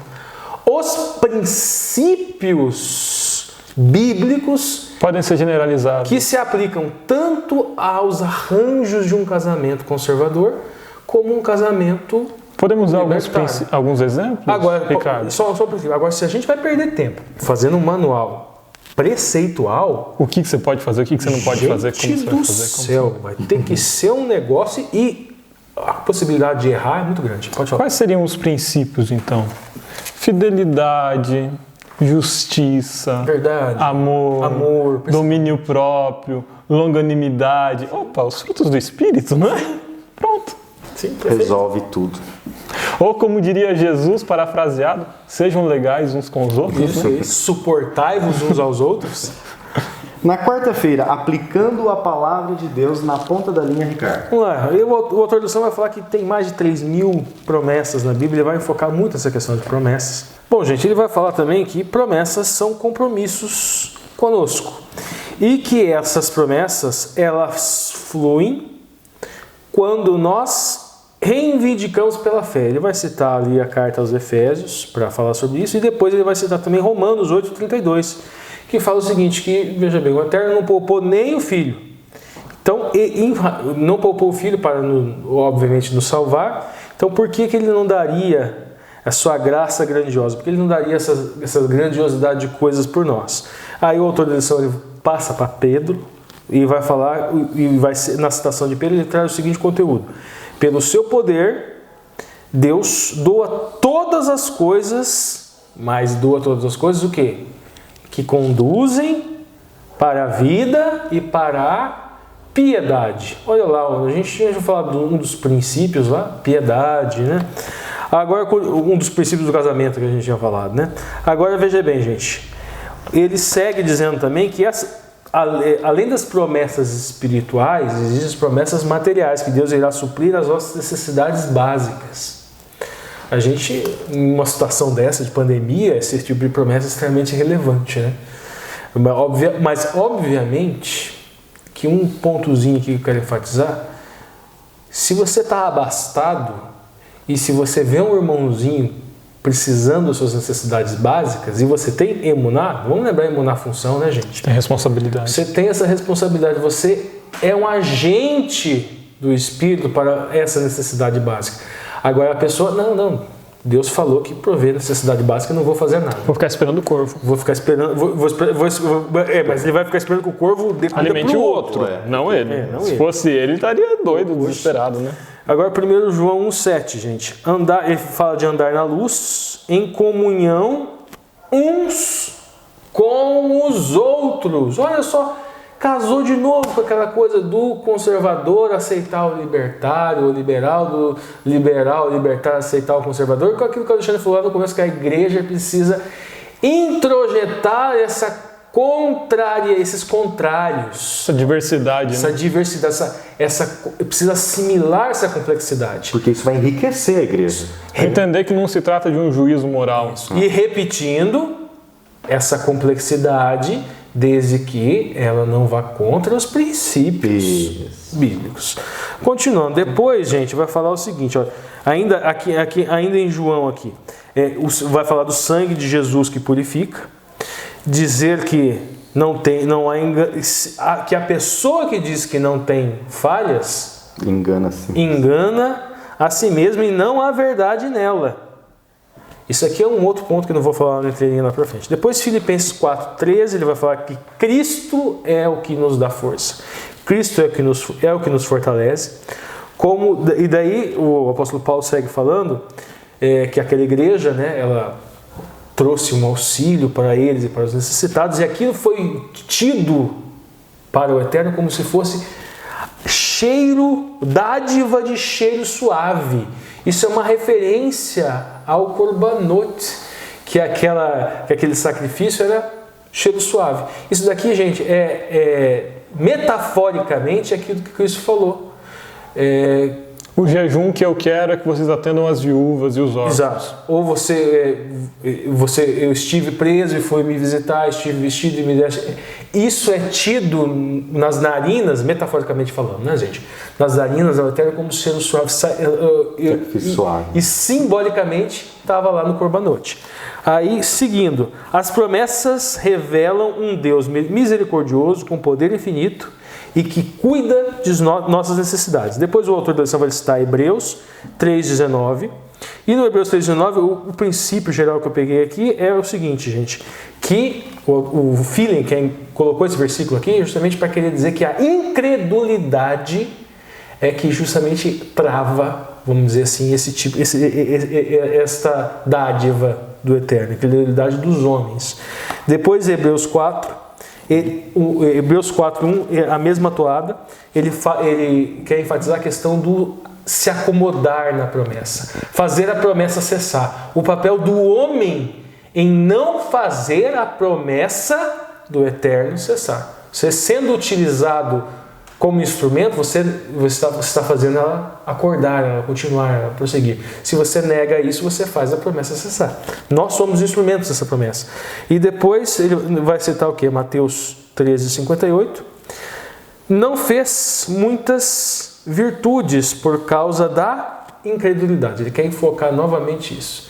Que muitas vezes as virtudes do Eterno que estão à nossa disposição, elas não vêm à igreja, não vêm à congregação, não vêm até nós em razão da nossa incredulidade. Nós devemos orar para que essas promessas sejam conduzidas a nós. Vamos lembrar, gente, aqui está falando incredulidade, é emuná, tá, gente? Emuná é fé, convicção, honestidade, mas é função e cargo. Então, se você não desempenha a sua emuná, se você não desempenha a sua fé, não tem como as virtudes virem. É o servo que enterrou talentos. Perfeito. Legal. Avançando agora para quinta-feira, compartilhando agora a palavra, o título, né, geral da semana, na ponta da língua. Parafraseando Camões, né? Pregar é preciso, viver não é preciso. Camões, ele escreve, navegar é preciso, viver não é preciso. A mensagem da lição de quinta-feira fala da necessidade, da responsabilidade de pregar. Que quando nós recebemos boas novas, essas boas novas são palavras de salvação, nós ficamos felizes e nós queremos pregar essas palavras de salvação para os outros, porque nós amamos os outros e queremos que os outros se salvem também. E aí um texto muito interessante, é o texto que está lá em 2 Timóteo 4, 2-5, que diz assim, que a gente deve pregar quando for oportuno e quando não for oportuno também. Eu acho interessante isso. Vou tratar um pouco mais na entrelinha. Legal. Bom, pessoal, seguindo então agora o nosso cronograma aqui, teremos então o quadro Perguntas para Discussão, que são as perguntas aí de sexta-feira que está aí na nossa lição, e quem traz essas perguntas para nós é o Marcos André, o segundo Marcos. Então é com você, Marcos. Olá, amigos. Chegamos à parte de sexta-feira e aqui no resumo o autor diz assim: Deus está trabalhando no coração das pessoas. Se tivéssemos discernimento espiritual para ver onde Ele já está trabalhando, né? Ver em quais as pessoas que Ele já está trabalhando, então ficaria mais fácil, né? Você chegar lá, encontrando já o terreno preparado, fertilizado, irrigado, né? As ervas daninhas já removidas, e você só colocaria a semente ali para ela fertilizar. No entanto, nós precisamos, como nós não temos esse discernimento, geralmente, né, nós olhamos para as pessoas e não sabemos em que processo o Espírito Santo está trabalhando com elas, se o Espírito Santo já abriu o entendimento, como algumas pessoas aqui que tiveram encontro com Jesus, né, e as pessoas perguntaram para Jesus, né, elas já tinham dúvidas, já tinham questionamentos que o Espírito Santo já tinha colocado no coração delas, né, que o autor deixa alguns exemplos. Mas nós podemos encontrar a pessoa no processo inicial também, quando Deus ainda está arrancando as ervas, removendo as rochas, né, removendo ali as pedras. Então, como nós não temos esse discernimento, geralmente não temos, o ideal é olhar para todas as pessoas como um terreno fértil, né? Olhar para todas as pessoas como alguém que está disposto a receber o Evangelho e levar o Evangelho. Aqui no final ele diz assim: podemos ter uma hesitação natural em perguntar às pessoas se elas precisam de oração, se elas gostariam de ouvir uma mensagem da Bíblia, citar um texto bíblico, né? Ou oferecer uma literatura, um estudo bíblico. No entanto, se nós somos, aqui o autor diz que se nós somos tocados pelo Espírito Santo para falar, o Espírito Santo pode estar nos dizendo assim: eu já trabalhei nesse terreno e agora você foi chamado para plantar a semente. No entanto, nós precisamos pensar o seguinte: vamos supor que o Espírito Santo ele trabalha, né, um processo, né? Ele vai preparando o terreno, vai preparando aquela pessoa, ela vai sentindo aos poucos o desejo de buscar, até que chega alguém no processo final e oferece um estudo bíblico, essa pessoa aceita e a pessoa é levada ao batismo, ao arrependimento. Mas vamos supor que você seja o instrumento inicial, né? Você chega lá, oferece uma oração e a pessoa diz não. Mas Deus pode estar te usando ali como um instrumento para preparar aquele terreno. E qual é o mérito maior? Quem dá o estudo bíblico no final ou quem participa do processo intermediário de levar? Não, você não perde nada. Quando você oferece uma oração, oferece um texto bíblico para alguém, oferece um estudo para alguém, a pessoa te diz não, você cumpriu a sua missão. Na prática você não perdeu absolutamente nada. Então nós precisamos estar preparados para cumprir o chamado, que é de levar Jesus para as pessoas. Sempre com aquele pensamento de que a pessoa está preparada, mas se ela não estiver preparada ainda, pode ser que o Espírito Santo esteja te usando como instrumento de preparação e no futuro outra pessoa, ou até mesmo você, vai encontrar aquele terreno fértil, né?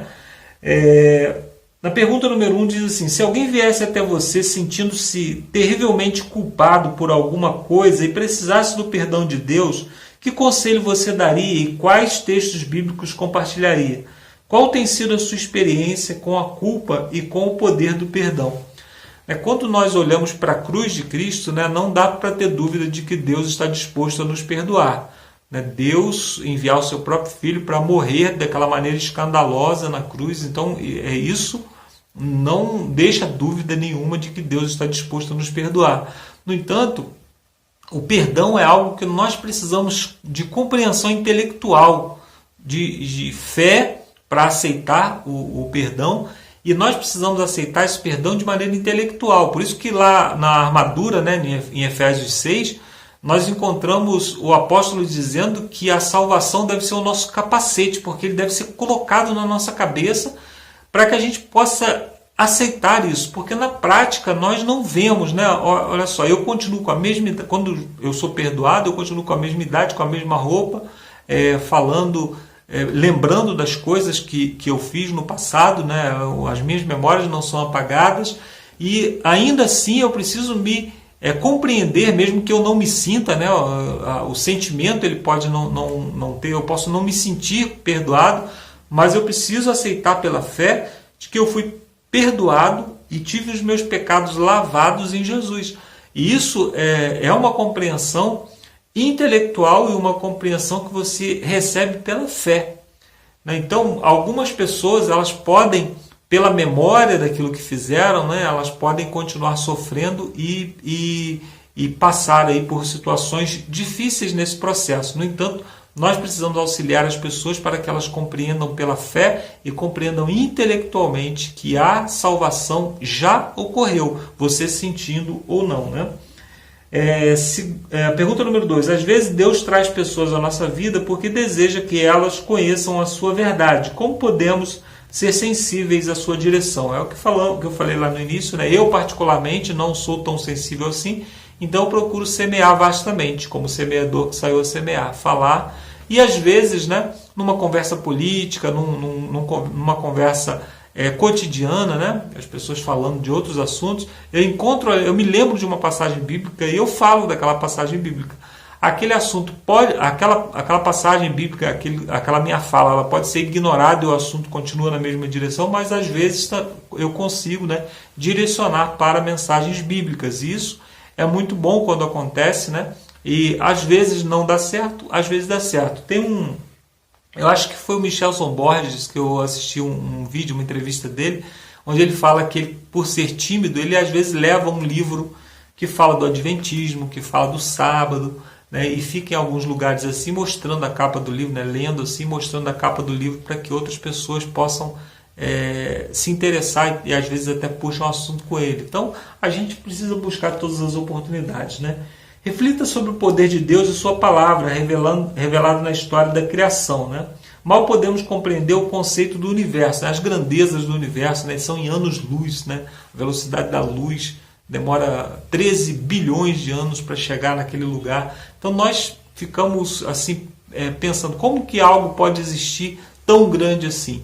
E esse mesmo poder é o poder que nós temos ali dentro de um livro. A palavra, quando nós falamos da palavra de Deus, nós não estamos falando de um livro, nós estamos falando de um poder, porque um dia Jesus Cristo falou assim, haja, e surgiram bilhões de galáxias com bilhões de estrelas. É esse mesmo poder que está ali trabalhando no nosso coração, na nossa mente, trabalhando pela nossa salvação. Nós precisamos entender que quando nós estamos falando a respeito de Jesus, estudando a respeito de Jesus, nós estamos estudando sobre algo que é muito maior do que o universo, porque somente algo maior do que o universo poderia dar origem ao universo. Então Jesus é algo muito maior e muito mais incompreensível. Por isso nós temos que ser submissos àquelas coisas que Ele já nos revelou, para que possamos compreendê-las conforme Ele nos revelou, porque Ele, por ser o nosso Criador e conhecedor de quem nós somos, Ele nos revela de uma maneira que nós podemos compreender.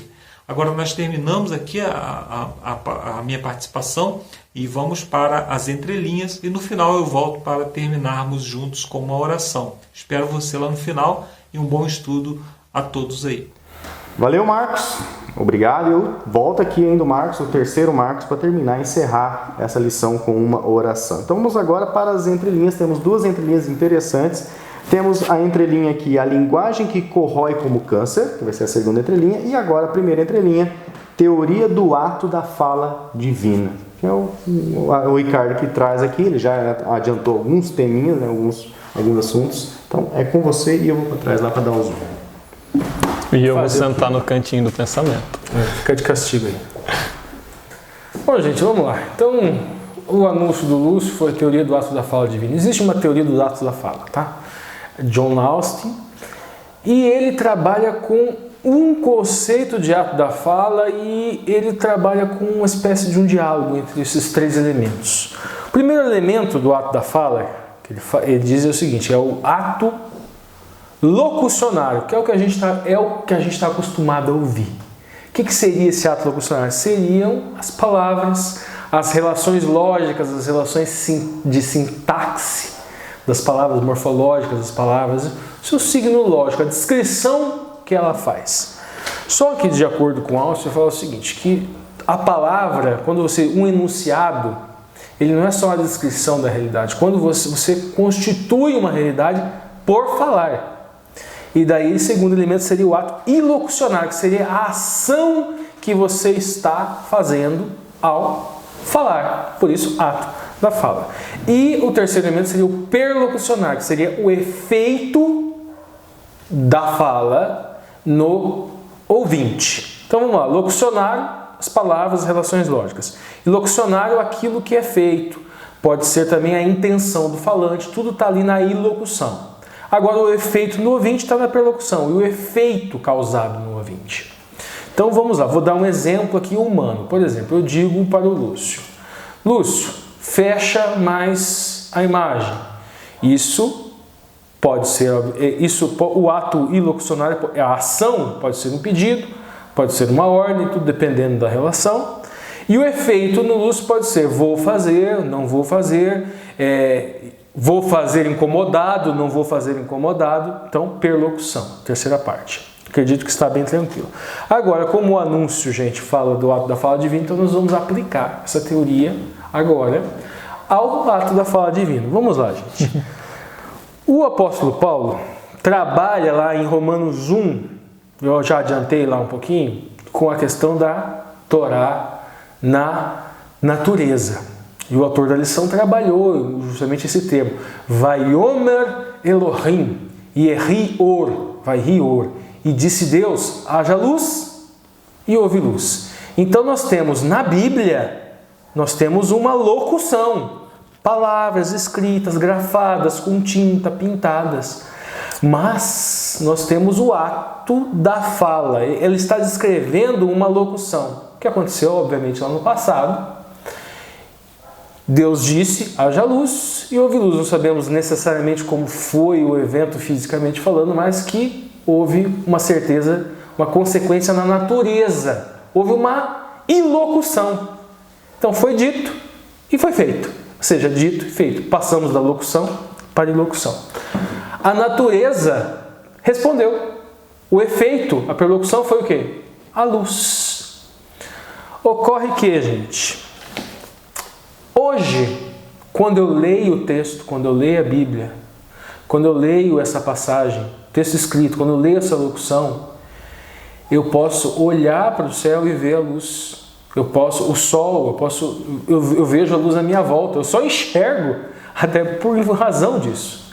Então, o efeito causado em mim é um efeito de confiança. A perlocução, eu olho o texto, eu olho a natureza. Então, eu tenho tanto a Torá escrita, como a Torá na natureza, para confirmar. O apóstolo Paulo falava que os gentios tinham apenas a Torá da natureza e os judeus foi dado mais ainda, foi dada a Torá escrita. Hoje nós temos as duas. Mas agora vocês imaginem com relação às 3.000 promessas que o Mark Feeling citou nesta lição. Agora, gente, eu vou trazer um detalhe aqui, que este texto, esse ato locucionário, como se não bastasse ainda para que nós entendêssemos o amor, a misericórdia de Cristo por nós, Ele ainda nos deu uma luz menor. Isso que eu acabei de falar chama-se luz maior. Mas vamos aplicar agora essa teoria dos atos da fala, gente, ao espírito de profecia de Ellen White. E eu não vou dizer aqui propriamente a minha opinião, mas eu vou dizer o que Ellen White falava sobre os seus textos, sobre os seus escritos. Eu vou trazer citação aqui, gente, vou abrir aspas para vocês, tá bom? Vamos lá. Primeiro texto de Ellen White. Ellen White, gente, dizia o quê? Vamos lá. Pouca atenção é dada à Bíblia e ao Senhor. E o Senhor deu uma luz menor para guiar os homens e as mulheres à luz maior. Então, Ellen White, ela nos fala que o seu trabalho é o quê? Qual é a função dos seus escritos? Nos guiar para a Bíblia, para aquele mega ato da fala que não nos restringe ao texto escrito, mas a natureza também. E também como esta palavra muda a minha vida, o meu íntimo também. Mas vamos lá, gente, vamos seguir. Ellen White também fala, ela vai falar um caso de um irmão que ela coloca o irmão J. E ela fala assim: o irmão J procura confundir os espíritos, esforçando-se para fazer parecer que a luz que Deus nos concedeu por meio dos testemunhos, ou seja, o espírito de profecia, o que ela fazia, era um acréscimo à Bíblia. Mas com isto apresenta fatos sob luz falsa. Então, se alguém defende que o espírito de profecia é um acréscimo, isto é luz falsa. Deus escolheu chamar por este meio a atenção do seu povo para a sua palavra, a fim de conceder-lhes uma compreensão mais perfeita da mesma. Então não bastou a gente a Torá na natureza, não bastou a Torá escrita, não. Ela ainda foi feito o quê? Testemunhos mais simples. Ou seja, luz menor. Por quê? Porque nós somos sem vergonhas. Vamos usar o português bem claro. Ela continua. Nas Escrituras, Deus expôs lições práticas para governar a vida e a conduta de todos. Mas, conquanto Ele tem dado minuciosas instruções a respeito do nosso caráter, conversões e conduta, em grande parte suas lições são negligenciadas e desprezadas. Ou seja, a Torá escrita na natureza é desprezada, mas Ele fez alguma coisa porque Ele nos ama. O que Ele fez? Além das instruções de sua palavra, o Senhor tem concedido testemunhos especiais ao seu povo.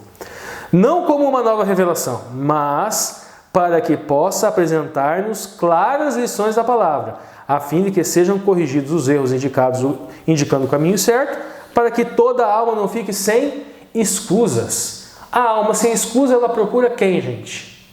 Qual é o efeito perlocucionário? Ela procura a Cristo, porque ela não tem escusas. Então nós olhamos a Torá escrita. Para quê? Para ter a noção de que nós não temos escusas. Enquanto você fala isso, me martela na cabeça aqui, carta de Paulo a Romanos. Sim. O tempo inteiro. Isso foi feito para que ninguém se ache impecável diante de Deus. Exatamente. E Deus deu mais, gente. Deus deu o espírito de profecia. Só que o espírito de profecia vira arma de legalista. A própria Ellen White diz, é para que nós não tenhamos escusas. E nós vamos recorrer a quem? Se nós não temos escusas, ao Messias. Recorremos ao Messias. Vamos continuar. Ellen White ainda fala: tomei a preciosa Bíblia e circundai-a com vários testemunhos para a igreja, concedidos ao seu povo. Os testemunhos, o quê? Os escritos de Ellen White.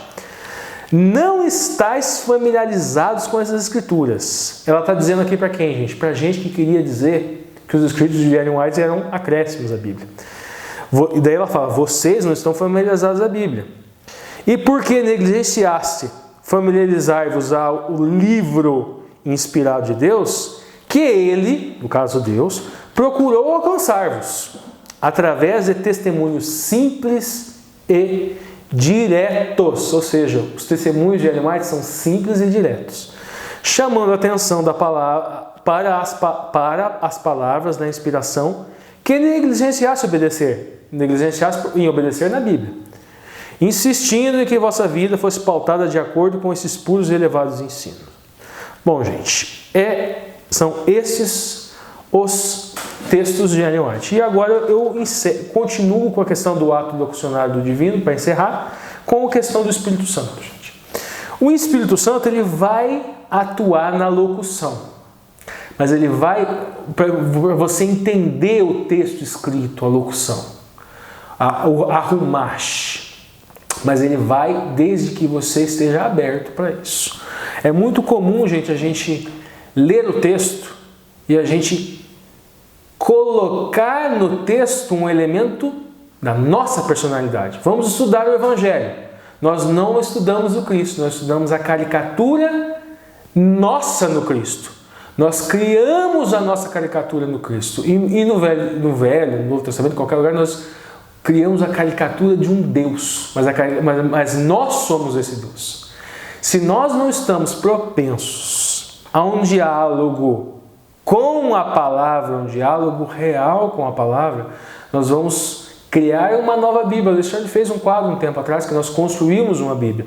Mas quando nós lemos, mas nós temos que estar dispostos a buscar a palavra de Deus de fato, e não a caricatura da palavra de Deus que eu coloco na interpretação.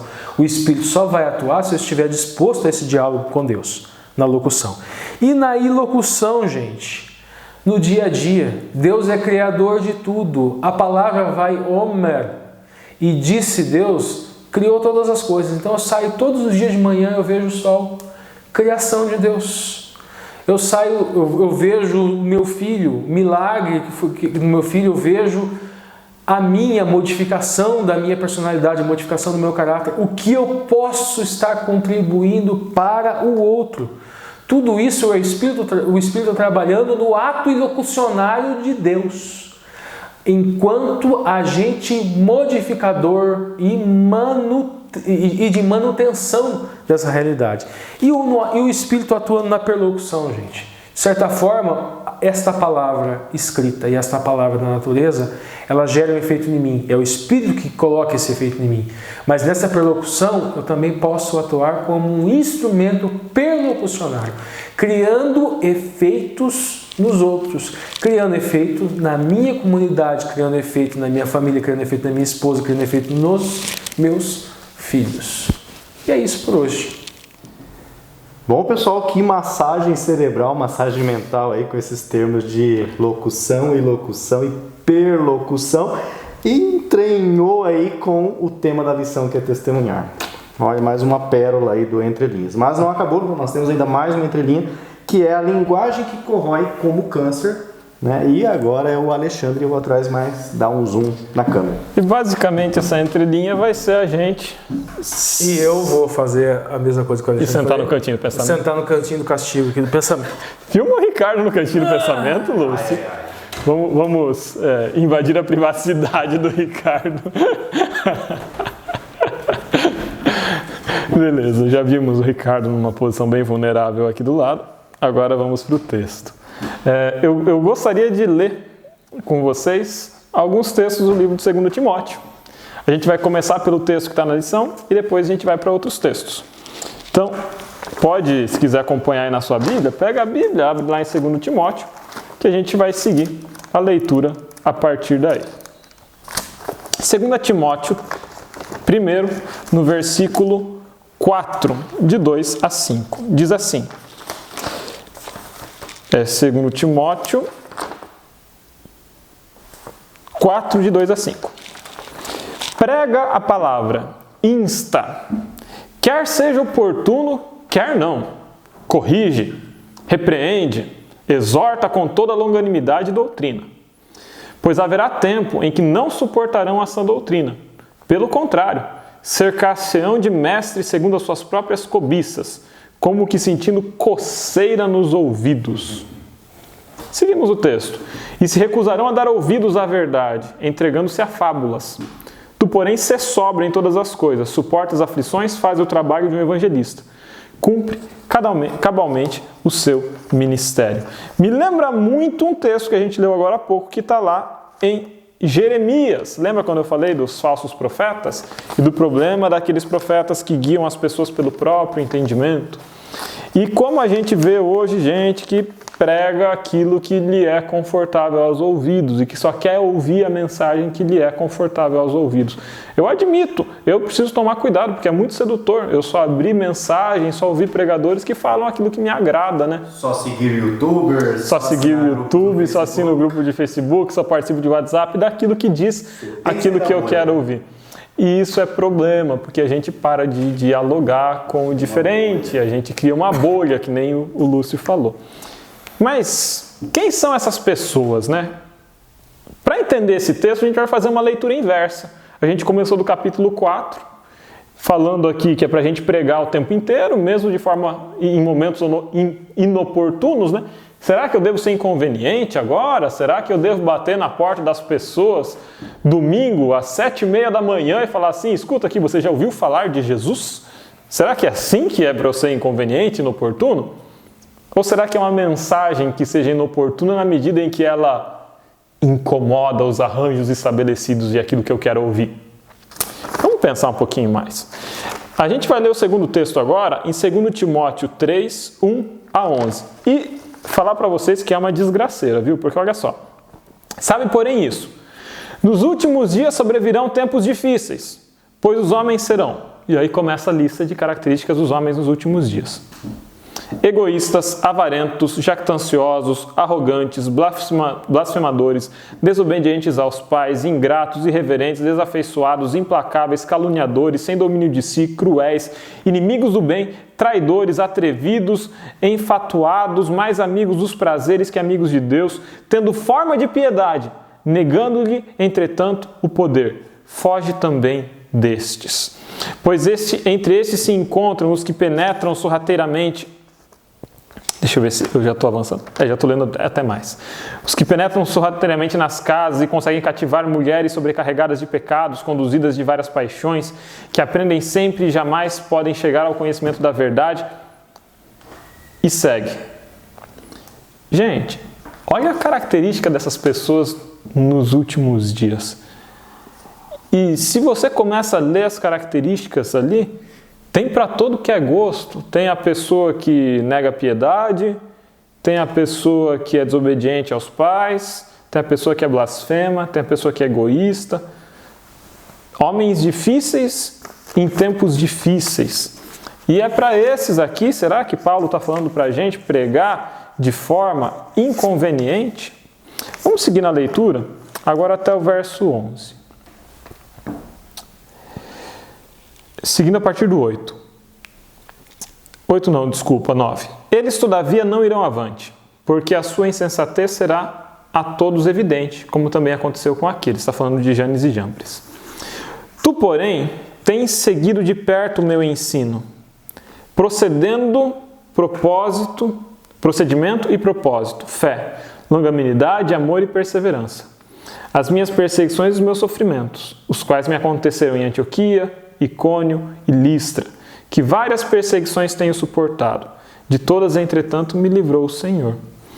Primeiro aspecto, olha a característica que deve opor o obreiro de Deus a essa geração perversa. Propósito, fé, longanimidade, amor, perseverança. O Paulo figura aqui como alguém que está em contraposição aos valores do mundo. E da mesma forma nós. Um mundo que prega violência, um cristão que prega longanimidade e amor. Um mundo que prega intolerância, um cristão que prega fé, perseverança. Um mundo que prega desobediência e desrespeito aos pais, erosão de valores familiares, um cristão que prega o amor, que prega a harmonia dentro da casa. Olha só a contradição. Nós vivemos em contradição. Como Cristo falou, estamos no mundo, mas não pertencemos ao mundo. Outro aspecto importante é a figura da perseguição que Paulo sofre e ele cita aqui, que foi perseguido em Antioquia, Icônio e Listra. E aí eu convido você a pegar o seu livro, a Bíblia, ir lá no livro de Atos e ver quem estava perseguindo Paulo em Antioquia, Icônio e Listra, para ver a quem se refere essa geração perversa. É um exercício interessante, vai lá e dá uma lida. Não vou adiantar aqui, vou deixar o suspense no ar. Agora a gente vai ler o último texto, que está em 2 Timóteo 2, 14 a 16.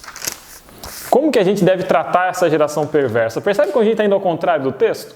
Então, quando falo da geração perversa, eu já tinha dito sobre como tratar antes. 2 Timóteo 2, 14 a 26, diz assim: recomenda essas coisas, dá testemunho solene a todos perante Deus, para que evitem contendas de palavras, que para nada aproveitam, exceto para a subversão dos ouvintes. Procura apresentar-te a Deus aprovado como obreiro, que não tem de que se envergonhar, que maneja bem a palavra da verdade. Evita igualmente os falatórios inúteis e profanos, pois os que deles usam passarão a impiedade ainda maior. Além disso, a linguagem deles corrói como câncer. Olha só aquilo que a gente tinha dito no texto, no título. Entre os quais se incluem Himeneu e Fileto. Estes se desviaram da verdade, asseverando que a ressurreição já se realizou, e estão pervertendo a fé de alguns. Entretanto, o firme fundamento de Deus permanece, tendo este selo. O Senhor conhece os que lhe pertencem, e mais: aparta-te da injustiça todo aquele que professa o nome do Senhor. Ora, numa grande casa não há somente utensílios de ouro e prata, há também de madeira e de barro, alguns para honra, outros para desonra.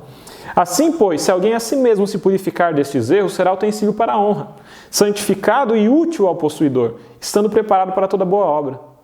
Foge outro sim das paixões da mocidade. Segue a justiça, a fé, o amor, a paz com os que têm coração puro, invocam o Senhor. E repele as questões insensatas e absurdas, pois sabes que só engendram contendas. Ora, é necessário que o servo do Senhor não viva a contender, e sim deve ser brando para com todos, apto para instruir, paciente, disciplinando com mansidão os que se opõem, na expectativa de que Deus lhes conceda não só o arrependimento para reconhecerem plenamente a verdade, mas também o retorno à sensatez, livrando-se eles dos laços do diabo, tendo sido feitos cativos por ele, para cumprirem a sua vontade. Vamos organizar o texto agora? A gente começa com o texto falando assim: não entre em discussão inútil. Não entra em discussão de teoria mirabolante, de doutrina maluca. Não faça isso. Fique com assim diz o Senhor. Depois ele avança dizendo: nos últimos dias haverão homens com um monte de características ruins. E esses homens só estarão dispostos a ouvir aquilo que eles mesmos já dizem e já acreditam. Mas para esses homens, você vai ter que continuar pregando. E pregue de forma inconveniente. Está lá no versículo 4, eu falei para vocês. Pregue, quer seja oportuno, quer não seja oportuno. Quem está falando isso é alguém que foi apedrejado numa cidade. Paulo. Foi apedrejado porque pregou de forma inoportuna. Pregou salvação em Cristo Jesus para os gentios e foi apedrejado por isso. Ou seja, qual que é a síntese disso tudo? Pregar de forma inoportuna não é ser chato. Pregar de forma inoportuna é pregar o assim diz o Senhor. É pregar aquilo que Deus ensina na Bíblia. É pregar libertação ao cativo, é pregar remissão de pecados em Cristo Jesus, é pregar Cristo Jesus como único e suficiente Salvador. Isso é pregar de forma inoportuna. É pregar um ideal de santidade, é pregar um ideal de conduta que esteja em harmonia com os 10 mandamentos, com a orientação de Deus, mesmo que eu viva num mundo em que as pessoas só querem ouvir aquilo que faz sentido para elas. Isso é pregar de forma inoportuna e oportuna também. E por fim, que palavras são essas que corroem como câncer? Que palavras são essas e que contendas são essas que o apóstolo Paulo orienta aqui na carta a 2 Timóteo que se evite, que se fuja dela? E eu tomo muito cuidado. Eu tenho minhas opiniões, todo mundo tem suas opiniões sobre um monte de coisa, e eu tenho muito medo de que às vezes a minha opinião comece a ocupar o lugar do assim diz o Senhor. O centro não deve estar na minha pessoa. O centro não deve estar na minha opinião. O centro sempre deve estar em Cristo. Outro problema, começar a inventar doutrina mirabolante. Procurar uma vírgula na Bíblia para criar uma doutrina nova, uma verdade nova que não foi revelada a mais ninguém e só foi revelada a mim. E aí se levanta um outro grupo que vai polemizar com esse primeiro grupo. Então, eu criei uma doutrina nova e agora vai ter um outro grupo dos que são anti a minha doutrina. Na carta de Paulo a Timóteo, ele está falando, fuja disso. Porque esse tipo de discussão só traz dissenso, só traz discórdia, corrói como um câncer e vai se espalhando de uma pessoa para outra. Vamos evitar isso. Será que nos nossos sermões, nas nossas mensagens, nós exaltamos o nome de Cristo sempre? Nossa preocupação está sempre voltada em atrair as pessoas para o Cristo, atrair as pessoas para a palavra? Será que é preciso ficar inventando tanta doutrina e interpretação mirabolante de tudo? Ou é melhor a gente falar, sobre isso Deus revelou, sobre isso Deus não revelou, bendito seja o nome do Senhor, vou ficar com aquilo que Ele revelou porque isso me basta? Pensa nisso. Quanto do nosso tempo nós temos gastado com discussões que pouco produzem, que não são muito úteis, que só inflamam as paixões, a discórdia e as disputas, sendo, como eu já falei em lições passadas, que uma grande mesa será posta e cabe todo mundo nessa mesa, todo mundo que aceita Cristo como seu único suficiente Salvador. Pensa um pouquinho nisso. Quais são os embates e as discussões em que você tem entrado? Eu penso para mim e às vezes minha consciência me acusa. Bom, pessoal, diante aí dessas entrelinhas, né, espero que compreenda o que eu vou falar agora. A gente participa aqui da preparação, depois durante a edição eu assisto umas 2 vezes o vídeo para editar, depois de compilado ainda eu assisto, né, para ver se está tudo ok, e uso ele como material de reflexão também. Se não escapou nenhuma gafe. Não, e para meditar, né, porque a gente está aqui meio até quente aqui, depois a gente vê como um espectador daí do material. E assim, diante de vídeos assim como o de hoje, sabe, que nos dá esse orgulho, um orgulho santo, né, essa alegria de fazer parte desse ministério, porque é nesses momentos, nessas discussões que a gente sente o nosso cérebro sendo, sabe, mexido, né, nossas ligações. Desde as discussões iniciais aqui para o grupo da Política e Religião, as 2 entrelinhas que, assim, eu queria até que você comentasse, né, que canal, né, apresenta o material, né, com o nível que foi apresentado aqui, que esses 2 aqui apresentaram. O Lúcio está um pouco modesto hoje. Não, eu estou assim porque é uma alegria assim de a gente fala, né, das views, né? Eu depois que eu assisto o vídeo eu falo, Senhor, né? Mas é obra de Deus, Ele sabe.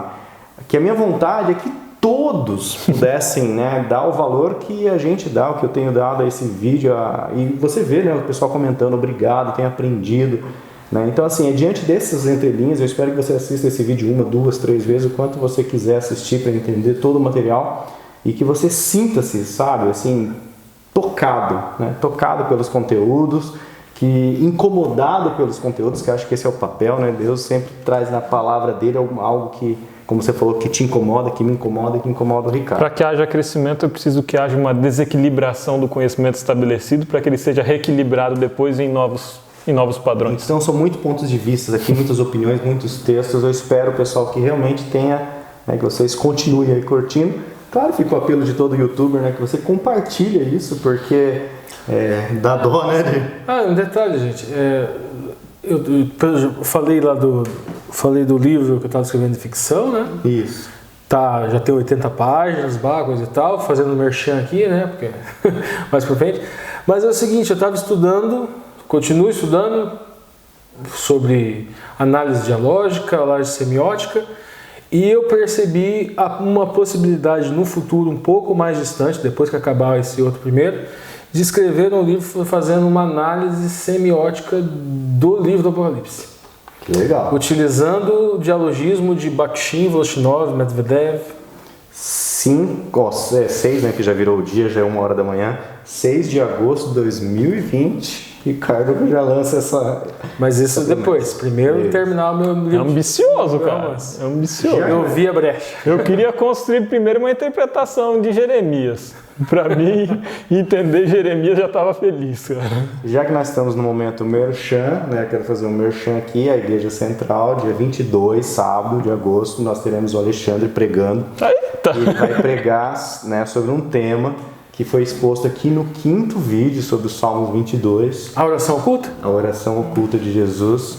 Então vocês são convidados a seguir a Igreja Central de Campo Mourão, a IAS de Central CM aí nas redes sociais e assistir esse sermão que, se Deus quiser, com certeza vai ser um sermão inspirador. Pronto, acabamos o merchan? Então vamos encerrar agora, né, com o nosso parceiro, nosso companheiro lá do Rio de Janeiro, e ele sempre, é legal que ele tem mandado, né, a conversa agora lá para Campo Mourão, e agora volta então, é lá para o Rio de Janeiro com o Marcos André, que encerra todo esse vídeo com uma oração. É com você, Marcos. Muito bem, amigos, chegamos ao final de mais um vídeo, chegamos ao final de mais uma lição. E se você ainda não deixou o seu comentário, ainda não compartilhou, ainda não deixou o seu like, esse é o momento, porque estamos no finalzinho. Gostaria de convidar você para terminar esse vídeo maravilhoso, essa lição maravilhosa, com uma oração, pedindo a Deus que esteja conosco aqui e também com você, aí onde quer que você esteja. Vamos orar?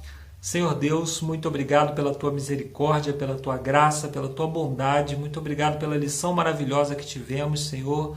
E te pedimos, Senhor, que a Tua presença seja sempre constante na nossa vida, no nosso lar, nas nossas decisões, em tudo que nós somos e fazemos para Ti.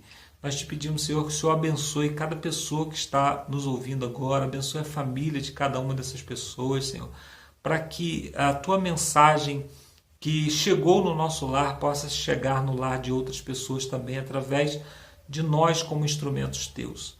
Nós te pedimos, Senhor, pela Tua graça, que o Senhor faça esse ministério crescer a cada dia e que cada um de nós, Senhor, seja um obreiro na Tua causa, sendo usado pelo Teu Santo Espírito. Salva-nos a cada dia para o Teu reino, tenha misericórdia de nós agora e também no dia do juízo, é o que te pedimos pelo nome do nosso Senhor e Salvador Jesus Cristo. Amém. Obrigado, amigos, e até a semana que vem. Valeu, Marcos. Obrigado pela sua parceria, pela sua participação em todos esses vídeos, que eu sei que não é fácil, como não é fácil aqui manter esse ministério. Obrigado pela sua oração, obrigado por você que foi até o 3º Marcos, né, e acompanhou toda essa discussão. E fica um abraço para você e nos vemos no 8º vídeo, Ministrando como Jesus. E aí o tema vai, com certeza, se harmonizando. Então até lá, fique em paz, que Deus proteja você e os seus queridos. Até lá, tchau, tchau.